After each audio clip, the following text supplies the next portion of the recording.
Welcome to Daily Current Affair. Today we will discuss all the current affairs of 2nd and 3rd of March 2023.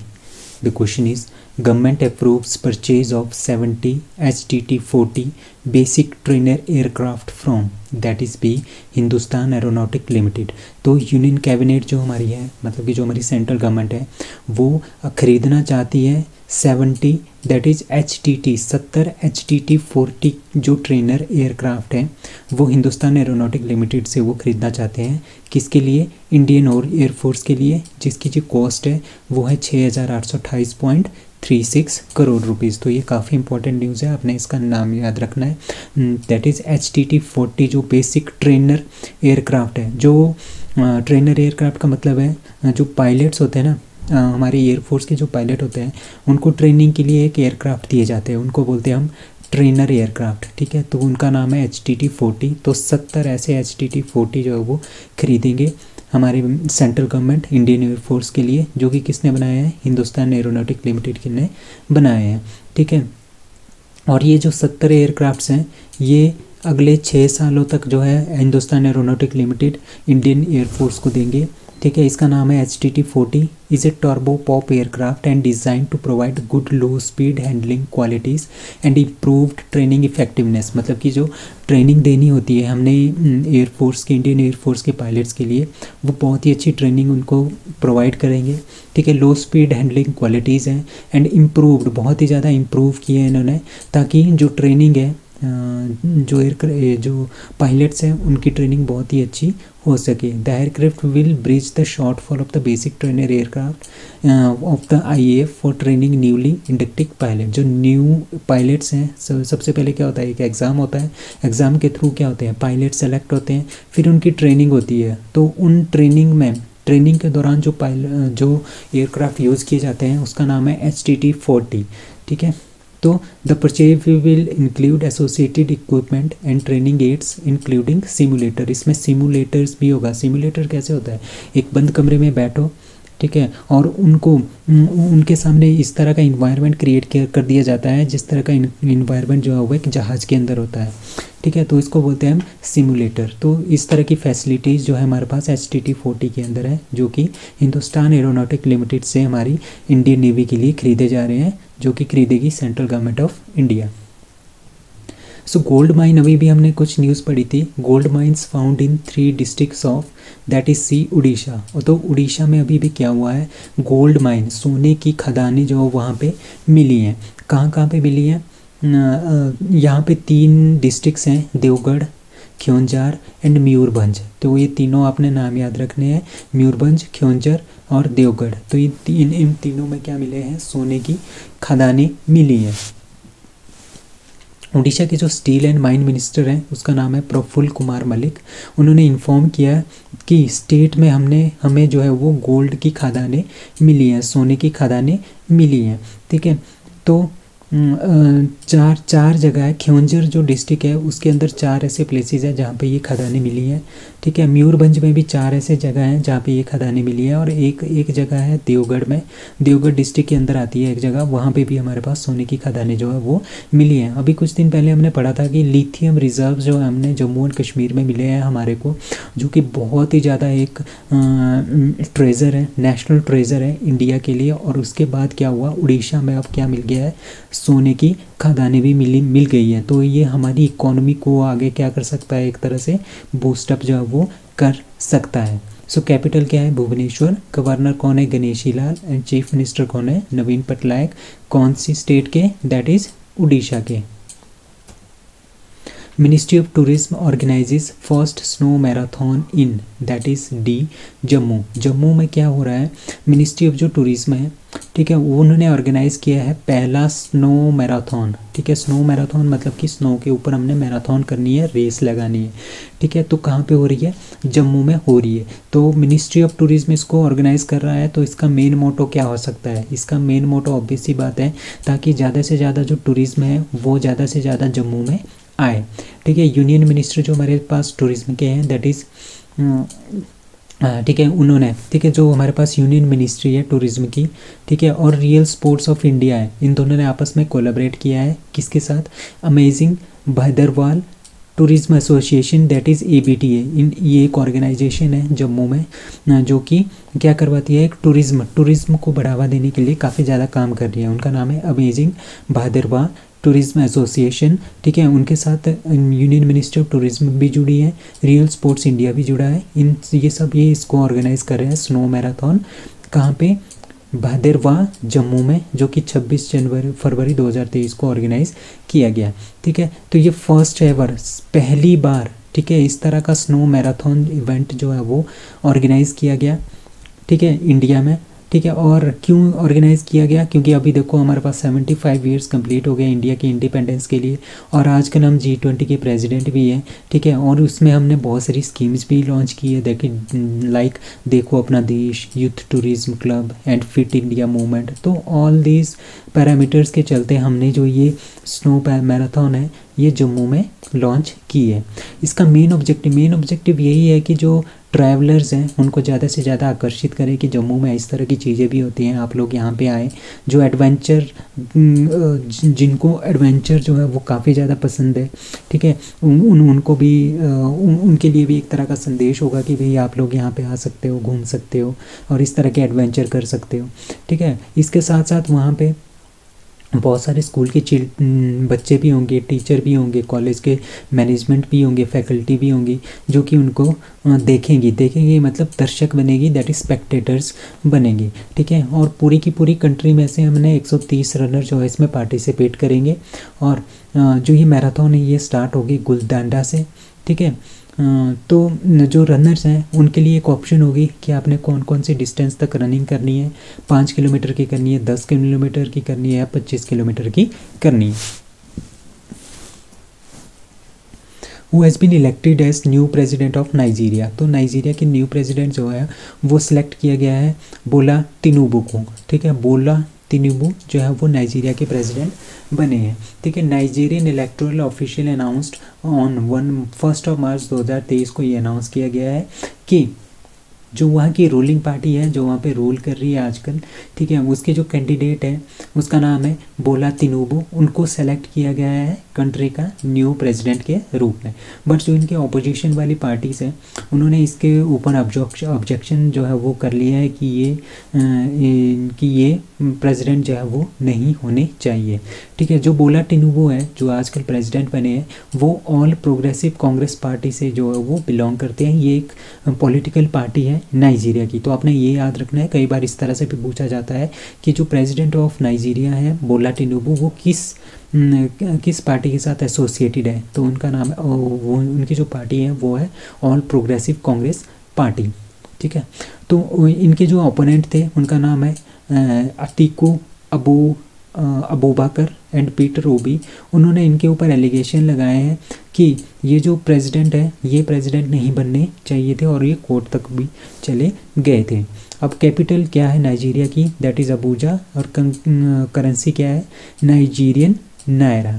ठीक है, अभी मैंने यहाँ पे एक मैप भी लगाया है, तो आपने नाइजीरिया का मैप देखना है। ये कहाँ पे कंट्री है, ये कंट्री है आपकी अफ्रीका में, नाइजीरिया। ठीक है, तो ये इसके जो साथ वाली कंट्री है like Nigeria, Niger, Chad, Cameroon.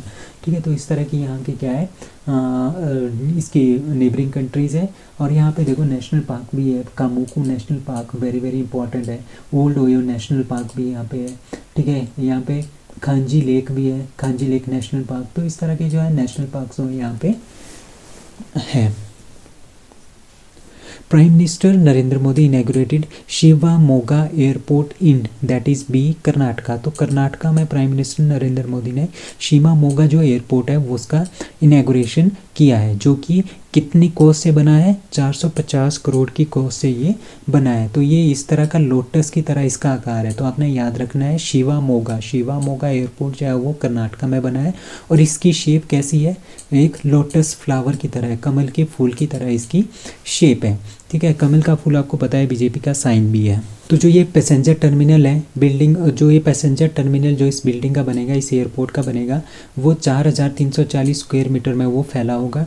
ठीक है। इसमें अभी तक क्या है, 2014 तक, ठीक है, जब तक बीजेपी की सरकार नहीं थी 2014 तक, आज तक मतलब कि 2014 तक हमारे पास 74 एयरपोर्ट्स थे। बट अभी 8 सालों के अंदर अंदर ही इसकी जो संख्या है वो डबल हो गई है, 148 जो 8 जो है अब हमारे पास एयरपोर्ट हो गए हैं। तो ये क्वेश्चन भी पूछा जा सकता है कि डबल संख्या हमने 8 सालों में ही इंक्रीज़ कर दी है, और अब हमारे पास टोटल एयरपोर्ट जो कंट्री में है वो है 148। 148th एयरपोर्ट है शिवामोगा एयरपोर्ट। तो इसका शेप मैंने बता दिया कि लोटस फ्लावर की तरह इसकी शेप है। इट इज़ सूटेबल फॉर, ठीक है, 320 टाइप ऑफ एयरक्राफ्ट के लिए ये सूटेबल है, और ये 758 एकड़ लैंड में ये फैला हुआ है। ठीक है, इसमें नाइट लैंडिंग फैसिलिटी भी अवेलेबल है, जो कि कुछ टाइम बाद जो है उसको लॉन्च किया जाएगा। Which city is the host of W20 Inception meeting under India's G20 presidency? तो आपको पता है कि इंडिया जो है आजकल G20 का प्रेसिडेंट है 2023 साल के लिए। ठीक है, इसका आंसर है सी, औरंगाबाद। ठीक है, औरंगाबाद का नाम जो है वो चेंज करके क्या रखा गया है, छत्रपति संभाजी नगर। ठीक है, औरंगाबाद कहाँ पे है, महाराष्ट्र में है। ठीक है, विच सिटी, तो ये जो महाराष्ट्र की जो सिटी है औरंगाबाद, जिसका नाम जो चेंज होके छत्रपति संभाजी नगर जो है रखा गया है, यहाँ पे वुमेन 20 इंसेप्शन मीटिंग जो है वो ऑर्गेनाइज की जा रही है। ठीक है, मतलब कि G20 के जितने भी देश हैं, ठीक है, उसमें जो वुमेन से रिलेटेड जितनी भी संस्थाएं हैं उनके मेंबर्स जो हैं यहाँ पे मिलेंगे छत्रपति संभाजी नगर औरंगाबाद में। और यहाँ पे उन्होंने बहुत सारी क्या किया है, बहुत सारे मैटर्स पे उन्होंने बातचीत की है। किसके लिए, वुमेन एंड चाइल्ड, मतलब कि वुमेन्स की दशा को अच्छे से अच्छा करने के लिए। ठीक है, ये 27 और 28 फरवरी 2023 को ऑर्गेनाइज़ की गई थी। ठीक है, जो यूनियन मिनिस्टर हमारे वुमेन एंड चाइल्ड डेवलपमेंट के वो स्मृति जुबिन ईरानी, उन्होंने इसका इनॉग्रेशन किया था। ठीक है, इसका जो थीम है, इस बार का जो थीम था वो था the pursuit of gender equality, मतलब कि हमने जेंडर इक्वलिटी, मेल और फीमेल के अंदर कोई भी हमारे पास भेदभाव नहीं होना चाहिए, जेंडर इक्वलिटी होनी चाहिए, इक्विटी होनी चाहिए, and dignity for the women lead development, मतलब कि जो वुमेन्स हैं उनको हमने डेवलपमेंट में आगे लेके आना है।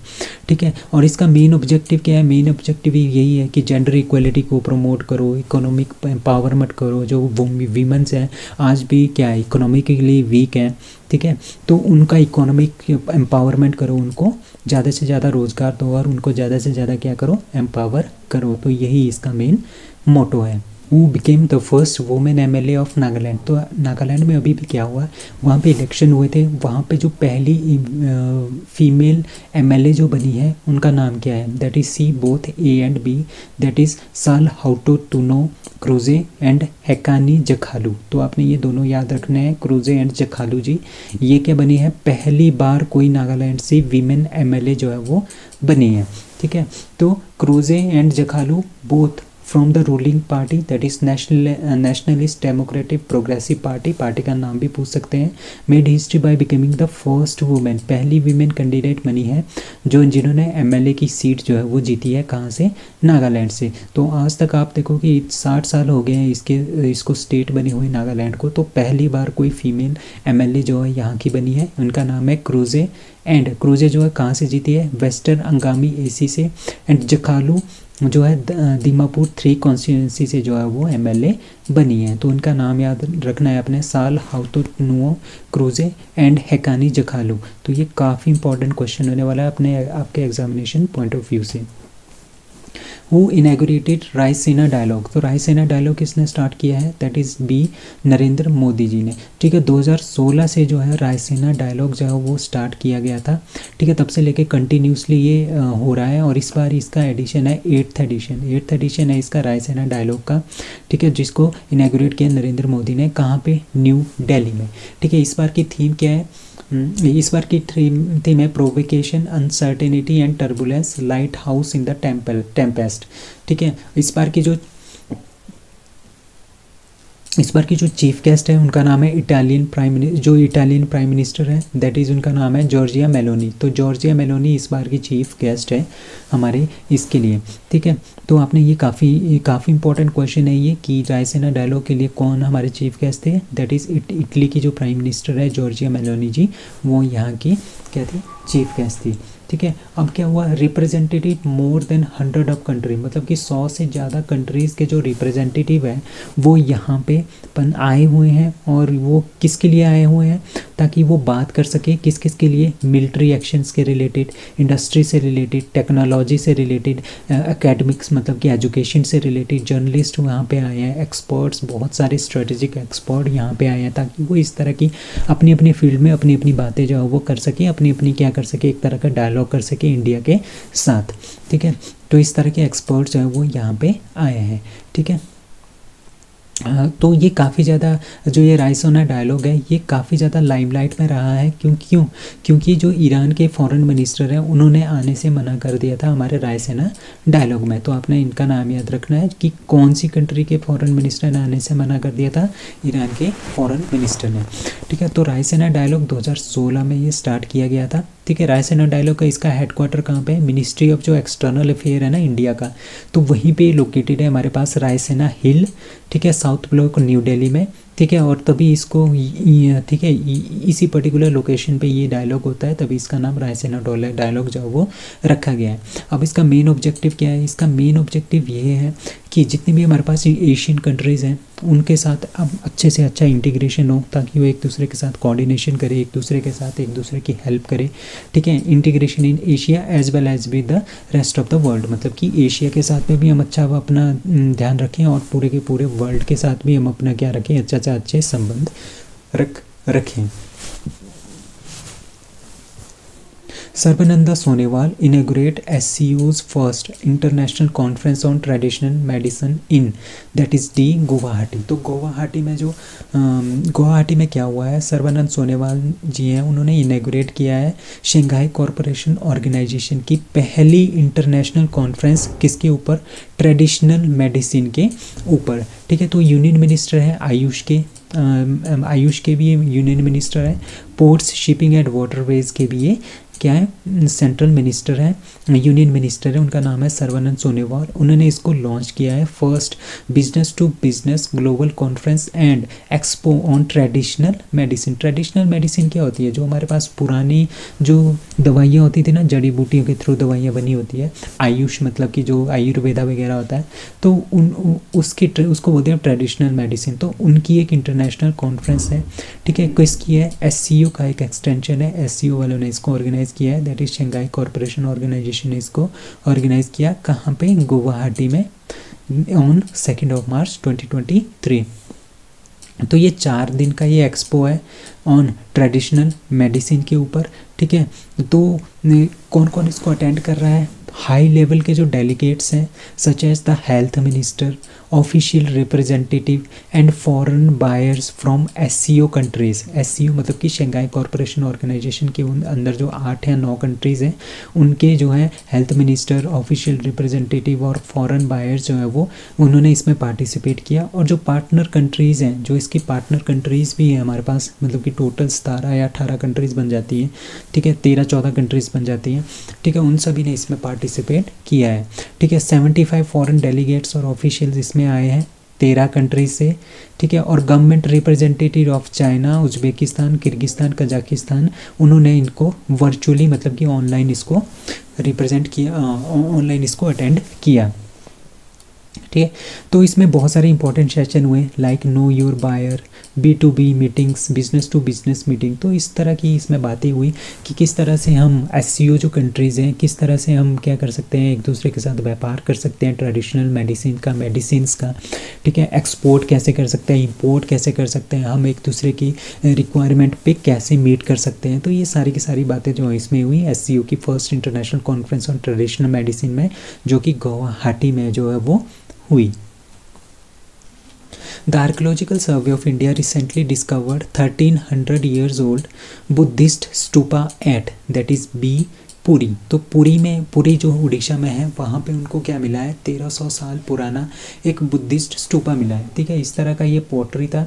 ठीक है, इसके ऊपर देखो यहाँ पे लॉर्ड जो बुद्धा है, हमारे भगवान बुद्धा, उनकी एक इमेज है। ठीक है, इसको ये जो इमेज है ये 1300 साल पुरानी है। ठीक है, ये कहाँ पे मिली है, ये मिली है जगन्नाथ जो टेम्पल है उसके साथ ही पूरी को जो नामक जगह है वहाँ से ये स्तूपा जो है वो मिला है। ठीक है। और ये जो स्तूपा है ये कौन से पत्थर के ऊपर बना है, उसका नाम है खोंडालाइट, ठीक है, खोंडालाइट स्टोन, जिससे जो ये खोंडालाइट स्टोन है ना, इसी से पूरी जगन्नाथ टेम्पल जो है वो भी बना है, ठीक है। जो ये स्तूप है ये 4.5 मीटर लंबा है, ठीक है, और ये 7वीं और 8वीं शताब्दी का है, ठीक है, 7th और 8th शताब्दी का ये स्तूपा है, ठीक है। Stupa was discovered in the Prabhadi side of Orissa, Orissa की जो प्रभादी साइड है वहाँ पे इसको ये मिला है। और ये जो प्रभादी साइड है ये कहाँ पे है, ये ललिता गिरी में है। और ललिता गिरी ये क्या है, बुद्धिस्ट कॉम्प्लेक्स है, जहाँ पे बहुत सारे बुद्धा की इमेजेस हैं, बुद्धा की मोनेस्ट्री है, बुद्धा के बहुत सारे स्तूपास भी वहाँ पे अवेलेबल हैं। Which is the first platform to launch UPI Lite payments, that is the Paytm payment bank, ठीक है, पेटीएम पेमेंट बैंक इन्होंने क्या किया है, ये सबसे पहले बने हैं first platform to launch UPI lite. अब यूपीआई लाइट के थ्रू क्या होगा, ठीक है, यूपीआई लाइट के थ्रू इस तरह के होगा कि अगर हमने छोटी छोटी जो पेमेंट्स करनी है, ठीक है, उसको हम बिना पिन के एंटर किए हुए, अभी क्या होता है जैसे हमने कोई पैसा ट्रांसफ़र करना है, ठीक है, एक फ़ोन से दूसरे फ़ोन तक गूगल पे या फ़ोन पे के थ्रू, तो हमें यहाँ पे 4 नंबर का एक पिन ऐड करना पड़ता है, तब हम इसको ट्रांसफ़र कर सकते हैं। बट इसमें क्या होगा, यूपीआई लाइट में इसमें 200 मतलब कि RS 200 के नीचे जितनी भी हमने पेमेंट करनी है, ठीक है, जो छोटी छोटी पेमेंट करनी है उसके लिए हमें पिन डालने की ज़रूरत नहीं है, हम इसको डायरेक्टली जो है वो कर सकते हैं। तो यूपीआई लाइट जो है ये किसने इसको मान्यता दी है, national payment corporation of India ने इसको मान्यता दी है, ठीक है।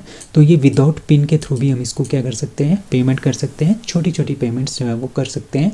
तो यूपीआई लाइट पेमेंट को स्टार्ट करने वाला पहला प्लेटफॉर्म कौन बना है, Paytm payment banks. Elephant conservation जो नेटवर्क है has been recently formed in which state, that is a Assam. तो असम में क्या हुआ है, एलिफेंट कंजर्वेशन नेटवर्क जो है वो बनाया गया है।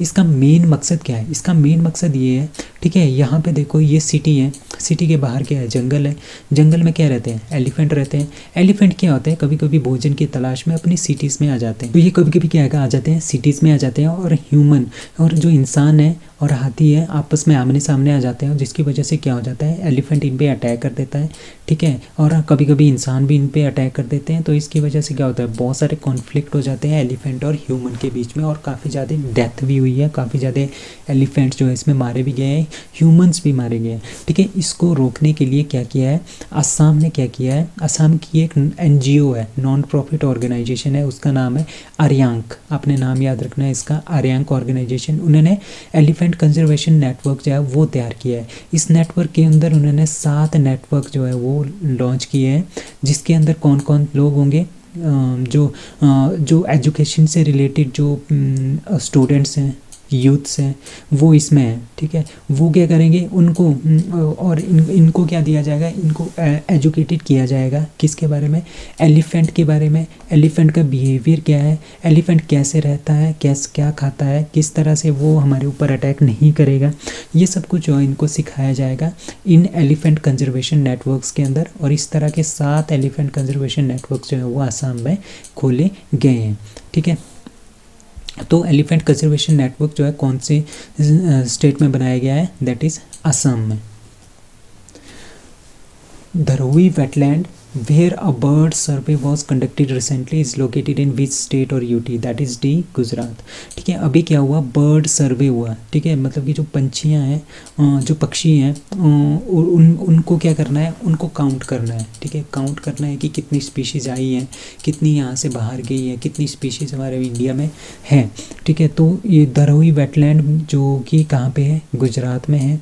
आजकल वहाँ पे क्या हो रहा है, वहाँ पे इन बर्ड्स इन पक्षियों की क्या हो रही है, काउंटिंग हो रही है। तो ये 2nd एडिशन है, ठीक है, 2 दिन का ये बर्ड सर्वे हो रहा था, बर्ड सर्वे धरोई 2023, ठीक है, मतलब कि धरोई वाले एरिया में कितने हमारे पास बर्ड्स हैं, ठीक है। तो ये एक तरह का वेटलैंड है, धरोई वेटलैंड, जो कि 107 स्क्वायर किलोमीटर्स में फैला है नॉर्थ गुजरात में, ठीक है। तो जो ये धरोई रिजर्वियर है और जो वेटलैंड है ये किस किस से बना है, बाय डैमिंग साबरमती और हरनोई रिवर, ठीक है। साबरमती और जो हरनोई रिवर है वो गुजरात में फ्लो करती है, वहाँ पे डैम बनाए हैं, जिसकी वजह से जो है क्या बना है, धरोई वेटलैंड बना है, ठीक है। तो वहाँ पे ये सर्वे हुआ है, ठीक है। जब हमारे पास 2022 में भी इसका यहाँ पे बर्ड का सर्वे हुआ था, ठीक है, पूरे के पूरे रिकॉर्डेड मतलब कि पूरे के पूरे गुजरात में 616 बर्ड्स जो वो फाउंड की थी डिफरेंट स्पीशीज़ की। उसमें से 193 स्पीशीज़ जो है वो अकेले धरोई बर्ड जो वेटलैंड है, धरोई जो वेटलैंड है वहाँ पे फाउंड की गई थी। तो यहाँ पे काफ़ी ज़्यादा पक्षी जो है वो आते हैं। Which brand tops in the top 10 strongest telecom brand in the world, ठीक है। अभी अभी क्या हुआ, ब्रांड फाइनेंस 2023 की रैंकिंग आई है, ठीक है। इसके अकॉर्डिंगली क्या होगा कि जितने भी हमारे टेलीकॉम ब्रांड है, ठीक है, जो कि टेलीकॉम सर्विसेज प्रोवाइड करते हैं, ठीक है, मोबाइल नेटवर्क प्रोवाइड करते हैं पूरे के पूरे वर्ल्ड में, उसकी एक लिस्ट जारी है कि टॉप की कंपनीज कौन कौन है। तो सबसे पहले नंबर पे आई है स्विसकॉम, ठीक है, स्विसकॉम कंपनी आई है, ठीक है, पहले नंबर पे। तो और दूसरे नंबर पे है रिलायंस जियो, तीसरे नंबर पे है एटिसलट और चौथे नंबर पे है एमटीसी। तो रिलायंस जियो जो है वो दूसरे नंबर पे आई है, जो कि इंडिया की टेलीकॉम कंपनी है। तो मैंने लिस्ट यहाँ पे डाल दी है, like strongest telecom brands globally, पूरे के पूरे वर्ल्ड में सबसे स्ट्रॉन्गेस्ट कौन है। सबसे पहले है स्विसकॉम, पहले नंबर पे है रिलायंस जियो, दूसरे पे एटिसलट, तीसरे MTC fourth, Telcel fifth, Singtel sixth and Vodacom seventh. अब top Indian firms in term of brand value in India, ठीक है, इंडिया में कौन कौन सी टॉप कंपनीज हैं in term of brand value के आधार पे, दैट इज़ एयरटेल 21वें, रिलायंस जियो मतलब कि ग्लोबली इनका 21वां रैंक है, बट इंडिया में पहले नंबर पे है, ठीक है। Reliance Jio 27, VIL 89, Tata communication 131, BSNL 148th rank है। So that's all for today, thank you.